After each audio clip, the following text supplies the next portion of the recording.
Dopo ci sono il problema, un altro mi sono dimenticato, un altro problema, ci sono i predatori, ci sono i granchi, che lì i pesci magari le orate, anche i cefali piccoli mangiano. Le mangiano? Sì.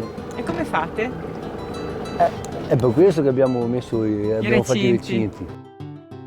Prima facciamo queste lanterne, dopo magari le mettiamo da 5 mm, le facciamo venire 10 mm o 11, 12. E dopo le seminiamo dentro i recinti e le portiamo fino a 16. Perché da 10 mm i granchi, i pesci li mangiano. Perché più piccoli sono, più sopra il terreno stanno. La media 27. 30 mm. E quanto ci vuole da 16 a 27 in termini di tempo? 16 no, 16 a 17 fai conto ci vorrà per 4 mesi, però con temperatura sopra i 18 gradi dell'acqua. Questi sono 12, 14, 10. Che misura è che li butti in acqua? A 16, 18, 20. Fino a 16 stanno sempre dentro le lanterne, se no Sì, mangiano. o se no i predatori.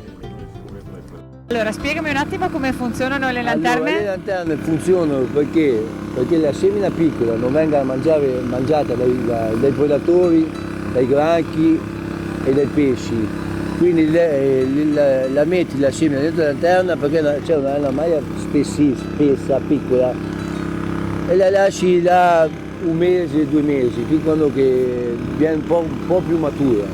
Però il problema è che la lanterna, essendo sulla superficie dell'acqua, si sporca facilmente, devi pulirla sempre con metodo così. Dopo ci sono 2 tipi di lanterne, ci sono lanterne quelle così spesse, piccole, e lanterne un po' con la maglia un po' più larga, quindi quelle più belle le metti sulla lanterna più larga.